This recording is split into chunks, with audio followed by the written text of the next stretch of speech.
It is better for you to put your trust in the Lord than it is for you to put your confidence in man. God can revive your hopeless situation. Whatever it is that people have said, this is beyond us. There is a God who says that I am a God of impossible.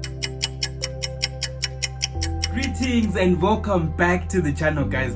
Welcome back. Now, our topic for today says that how God can restore your helpless situation, or in other words, how God can revive your hopeless situation, right? And that is what we are going to be talking about today. Now, for you to find out more how God can revive that situation that they've written off and they've told you, you know what, where you are right now, you know what, you are not going to make it, right? And today we are going to tackle that and understand how God can restore and revive your hopeless situation. Now, for you to find out more, stick around. Now, if you're listening to this message via YouTube, just keep in mind that you are now available on Anchor, Spotify, Apple Podcast, Google Podcast, Overcast, as well as Amazon Music. And you can be sure to follow us on any of those 6 different platforms, right? Now, guys, before we waste further time, our main context for today comes from the book of 2 Kings chapter 13, verse 20 to 21, right? That's where we're going to get our main message from. So the following verses read as follows. And Elisha died, and they buried him.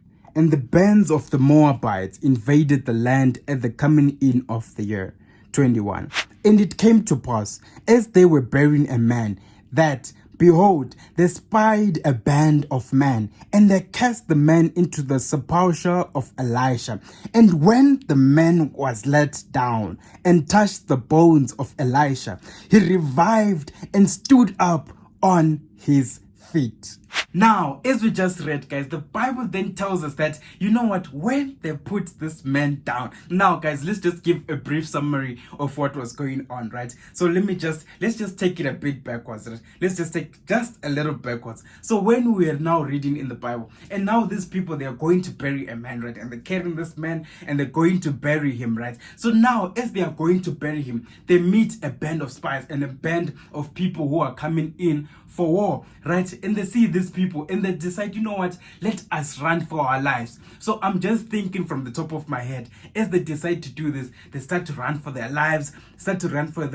Now, mind you, they are still carrying this dead body with them. Now, they get to a point where they say, you know what we are carrying, I think we should let it off. I think we should let it off because you know what? This thing is going to stop us and this thing is going to get us killed. So, right, they decide to throw the man into the sepulchre of Elisha, right? And that is let us just pause there, right? Let us just pause there. Now, guys, what are you holding today? What are you running and carrying on your back that is stopping you from running away from the sins, right? What is it that you're holding on to and holding back that stops you from running at your full potential and run away from the devil and his snares? What is it that you're holding back onto, right? And carrying on your back, right? And making yourself carrying things that are heavy upon you. But I want to tell you today, if you keep on holding to those things, those things are going to make you to be slow, and they're going to make the people at war to catch up with you, and you are going to end up losing your life. But like these people, guys, the Bible then says, and then they threw the man into the sepulchre of Elisha, guys. And that is just a point I want us to keep in mind, right? So as it goes on, it says that, and then when the man they were carrying, right, mind you, guys, they were going to bury this guy, right? Just keep that in mind.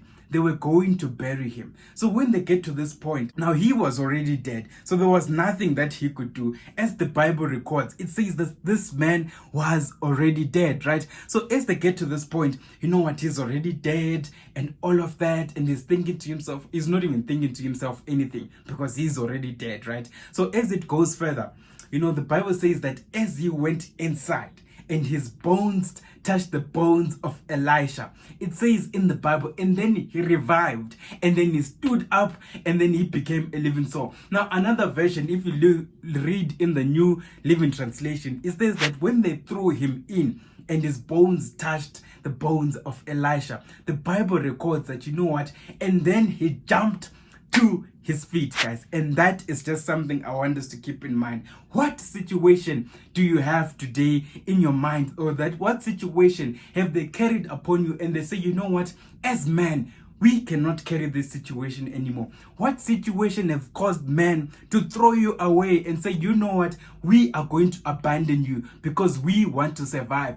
Therefore, we cannot carry on carrying your burdens and carrying your problems and carrying the things that you have. So therefore, we are going to abandon you, right? What situation is that people have looked at and they say, you know what, we are no longer going to carry you with us, but we are going to leave you behind. But I want to tell you today, whatever situation that people have said, you know what, this is written off for you, cast it to the Lord. Now they threw this man, and it says that when his bones touched the bones of Elisha, because he was a man of God, now has his bones touched anyone else, this boy, young man, was not going to revive. But the fact that his bones touched the man of God, guys, and that is just something I want us to keep in mind. The fact that his bones touched the man of God, it says in the Bible, and then he revived, right? So when you cast your problems, don't just cast them to man. For when you cast them to man, nothing is going to happen. But when you cast them to God, things are going to happen. Things are going to start to move. It says that, and his bones started to move and they jumped up to his feet, guys. So that is just something I want us to keep in mind. Whatever situation you have, whatever problem, whatever things that they have written you off from, right? Just keep in mind, cast it to God. Don't cast it upon man and say, you know what, men are going to carry my problems. No, but cast it to God. So as we are about to close, guys, I just have a question for you. What situations have they written you off, right? Some have been told that, you know what, you are not going to pass your grades. And they've told you that, you know what, you, the way that you think and all of that, you are not going to pass your grades. But I want to tell you today, cast that burden unto the Lord, right? And then the next one, guys, some have been told that you are never going to prosper. They've told you that you are never going to prosper. But I want to tell you today that when you cast that problem to the Lord, when you cast that burden to the Lord, right, things are going to change. When they say that you are never going to be prosperous in your life, I want to tell you today that that situation is going to change. Now also, guys, some have been told that, you know what, you are not worth it. You know, some have been told that you are not worth it. But I want to tell you today, there's someone who came and died for you because you are worth it, right? Someone came to die for you. Jesus came to die for you so that you know that you are worth it. If Jesus himself could come and die for you, what more, right? What more? What more, guys? Just think about that. That means you are worth it, right? So just cast those things and to the Lord. Now also, guys, as the last one, others have been told that you only have months to live, right? Some people have been told that your sickness is going to cause you to death. And some people have been told that, you know what, you only have 2 months. Some people have only been told that you only have a week left. Some people have been told that you only have a year to live. Some people have been told that you only have 3 years to live. Whatever duration they've given you, I want to tell you today, cast that burden unto the Lord. Don't carry it upon yourself, right? Don't carry it upon yourself. But when you cast it upon the Lord, it says that, and when his bones touched the bones of Elisha, he jumped to his feet. I want to tell you today, when you cast your problems unto the Lord, even when they've written you off and they said you are not going to survive, I want to tell you today that you will survive, right? And that is the message that we have today. Now also, guys, if for a verse, guys, we can go to Isaiah chapter 41 verse 10, where God then says that, fear not, for I am with you, right? I will not leave you. It says that, do not be dismayed, for I will help you. And this is God who's speaking. He says that I will strengthen you as well. He says that, and then I will uphold you with my right hand, right? And this is God who's saying, who's speaking to you today.